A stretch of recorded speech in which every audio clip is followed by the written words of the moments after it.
Hello viewers, লার্নবিডির পক্ষ থেকে আমি মামুন আপনাদেরকে আজকে একটি নতুন টিউটোরিয়াল দেব। যে টিউটোরিয়ালটিতে আপনারা জানতে পারবেন পিসিতে কিভাবে একটি ফোল্ডার হাইড করবেন, কিভাবে সেই হাইডকৃত ফোল্ডারটাকে আবার বের করে আনবেন, এবং এই ফোল্ডারটা অবশ্যই কোনো নেট কানেকশন বা কোনো আলাদা সফটওয়্যার আপনাকে ডাউনলোড করতে হবে না। জাস্ট কিছু কোড আপনার প্রয়োজন হবে। যে কোডটা আমার যে ভিডিওটা দেখছেন, ভিডিওটার নিচেই সি মোড যে অপশনটা আছে ওইখানে পেয়ে যাবেন। ওইটাতে জাস্ট কোডটা করবেন, আপনি কপি করবেন এবং কপি করে আপনি কাজটা করতে পারবেন। তো চলেন তাহলে আপনাকে দেখি কিভাবে একটি ফোল্ডার হাইড করা যায়, কিভাবে আপনার পার্সোনাল যে ইয়াগুলো থাকে সেগুলো আপনি কিভাবে হাইড করবেন। আহ, ঠিক আছে, তাহলে দেখা যাক। এর জন্য প্রথমে একটা ফোল্ডার তৈরি করব, নিউ ফোল্ডার। ঠিক আছে, এই ফোল্ডারটা যে কোনো নামে দিতে পারেন, কোনো প্রবলেম নেই। আবার ফোল্ডারটা ওপেন করলাম। ওপেন করার পরে এখানে একটি নোটবুক ওপেন করব আমরা। নোটবুক নোটবুকে এই একটি কোড দিলাম। হ্যাঁ, এই কোডটা হচ্ছে আপনাকে আপনাদেরকে বললাম যে কোডটা প্রয়োজন হবে, যে কোডটা দিয়ে আপনি আপনার ইয়াটা পার্সোনাল যে ফোল্ডারগুলো এগুলো যেগুলো হাইড করবেন। তো এই যে ইয়েটা পাচ্ছেন, দেখছেন যে কোডটা, এটা অবশ্যই পাবেন আমার ডেসক্রিপশন যে ইয়েটা থাকবে ওইখানে পাবেন, ডেসক্রিপশনে পাবেন। ওইখান থেকে জাস্ট কপি করবেন। কপি করে এটা আপনারা কাজ করতে পারবেন এবং এটি অবশ্যই অবশ্যই 100% কাজ দেয়। তো এখানে আপনার যে যে পাসওয়ার্ডটা দিতে চান, আপনি যে হাইড করবেন, যে ফোল্ডারটা লক করবেন, লকের জন্য যে পাসওয়ার্ডটা দিতে চান ওইটার জন্য আপনাকে এখানে যে এই যে 1 2 3 4 5 6 7 8 দেওয়া আছে, এখানে আপনাকে পাসওয়ার্ডটা দিতে হবে। এটাতে আমি যদি এইভাবে সেভ করি তাহলে এটাই পাসওয়ার্ড হয়ে যাবে। আবার এটাতে আমি চাইলে নতুন কোনো যে কোনো পাসওয়ার্ড ইউজ করতে পারি। চাইলে আপনার নাম, আপনি চাইলে আপনার নাম ইউজ করতে পারেন, কোনো ব্যাপার না। তো সাপোজ আমি এখানে দিলাম লান বিডি। সাপোজ আমি পাসওয়ার্ড এটা দিব লান বিডি। সো তাহলে এখানে লান বিডি লেখার পরে এখানে আমরা ফাইলে গেলাম। ফাইল থেকে সেভ অ্যাজ। সেভ অ্যাজ যে আমরা যে ফাইলটা সিলেক্ট করছিলাম, যে যে ফাইলটা আমরা ইয়া করব, হাইড করব, সে ফাইলে যাব। এটা ছিল ডেস্কটপে। এইখানে হচ্ছে নিউ ফোল্ডার। ঠিক আছে, নিউ ফোল্ডার ওপেন করলাম। এরপরে এখানে যে টেক্সট আছে এই টেক্সটটা আমরা কেটে দিব। ঠিক আছে, এখানে যে কোনো আপনি একটা নাম দিতে পারেন। সাপোজ আমি দিলাম বাংলাদেশ।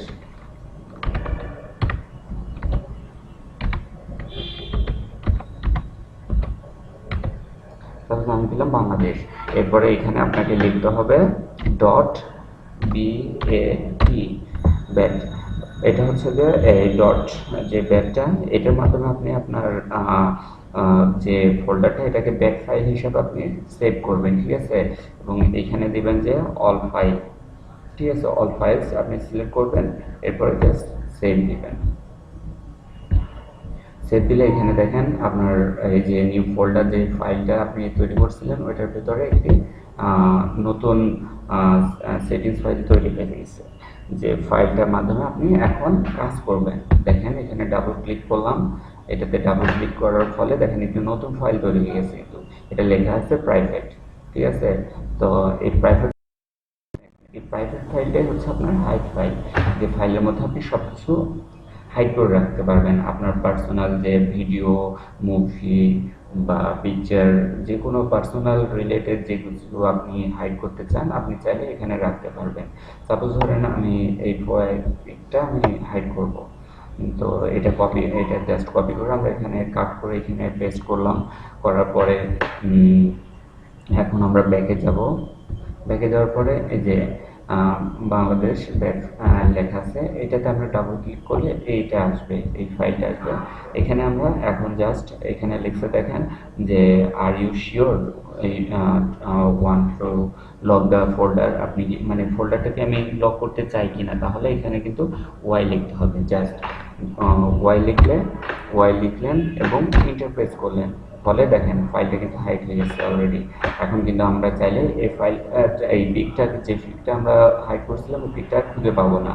এটা কিন্তু কম্পিউটার পিসিতে কোথাও খুঁজে পাবেন না, ঠিক আছে? তো আপনাকে এই তাহলে ওই পিকটাকে আমার বের করতে হলে আবার কি করতে হবে, এখানে ডাবল ক্লিক করতে হবে। ডাবল ক্লিক করলে আমরা পাবো যে এই যে inter password two unlock folder. তো এখানে আমরা পাসওয়ার্ডটা দিব। আমরা পাসওয়ার্ড দিয়েছিলাম এই লার্নবিডি। তো এটা লার্নবিডি লেখার পরে আমরা ইন্টার দিলাম, দেখেন এখানে কিন্তু ফাইলটা আবার চলে আসছে। তো আপনি এই ফাইলটাতে আবার ক্লিক করে ঢুকতে পারবেন। এর ভিতরে আপনি চাইলে অনেক ফাইল, আরও নতুন নতুন ফাইল ইনক্লুড করতে পারবেন, কোনো সমস্যা নেই। আর যখন আবার এটা ডিলিট করতে পারবেন চাইবেন, তখন মানে হাইড করে ফেলতে চাইবেন, তখন আপনি এটা ডাবল ক্লিক করলে এই ফোল্ডারটা আসবে। এখানে জাস্ট ওয়াই লিখলে ওয়াইটা লিখে ইন্টারপ্রেস করলে কিন্তু আবার এটা হাইড হয়ে গেল। সো এভাবে আপনি আপনার কম্পিউটার পিসিতে যে কোনো ফোল্ডার, ভিডিও, অডিও, মুভি আপনি চাইলে হাইড করে রাখতে পারেন। তবে এক্ষেত্রে অবশ্যই আপনাকে মনে রাখতে হবে যে এই যে ফোল্ডারটা আমরা তৈরি করলাম, এই যে ফাইলটা, এই ফাইলটা অবশ্যই ফোল্ডারটা অবশ্যই পিসির এমন কোনো ড্রাইভে রাখবেন যেটাতে আপনি ডিলিট করবেন না। আপনি যদি সাপোজ সি ফোল্ডারে রাখেন এবং সেট আপ দেন, নতুনভাবে পিসি সেট আপ দিলে আপনার এই ফাইলটা কিন্তু হারিয়ে যাবে। এই ফাইলটা একবারে হারিয়ে যাবে। তা ওইটা কিন্তু আপনি কোনো রিকভারি যে কোনো সফটওয়্যার দিয়ে আপনি কিন্তু মেমোরি রিকভার করতে পারবেন না, এবং এই ফোল্ডারটা কিন্তু আর আসবে না, ঠিক আছে? তো অবশ্যই আপনাকে সতর্কতার সাথে ফাইলটা এমন কোনো পার্টিশনে রাখতে হবে যেটাতে আপনি যে পার্টিশনটা আপনি ডিলিট করবেন না বা ফরম্যাট দেবেন না। তো এইভাবে আপনি আপনার ফাইল, ভিডিও, অডিও, মুভি সব কিছুই হাইড করে রাখতে পারেন উইদাউট কোনো সফটওয়্যার, ঠিক আছে? আপনি কোনো সফটওয়্যার ডাউনলোড করতে হবে না। জাস্ট যে কোডটা বলেছিলাম আমি, কোডটা আপনি আমার ডিসক্রিপশনে পেয়ে যাবেন। এই ভিডিওটা দেখছেন, এটার নিচের দিকেই আপনার যে সি মোড একটা অপশন থাকে, এবং সি মোড অপশনে আপনি ক্লিক করলে ওইখানে এই কোডটা পেয়ে যাবেন। সো কোডটা আপনি কপি করে আপনি যে কোনো কাজ করতে পারবেন, কোনো সমস্যা নেই। সো আপনার যদি এই ভিডিওটা ভালো লাগে তাহলে অবশ্যই আমার ভিডিওতে লাইক দিবেন, কমেন্টস করবেন, আপনাদের অভিমত জানাবেন। এর ফলে আমি পরবর্তীতে ট্রাই করবো আরও ভালো কিছু আপনাদের কাছে তুলে ধরার জন্য, ভালো কিছু টিউটোরিয়াল দেওয়ার জন্য। তো ধন্যবাদ। অবশ্যই আমার চ্যানেলটাকে সাবস্ক্রাইব করবেন, আমার সঙ্গে থাকবেন। ধন্যবাদ সবাইকে।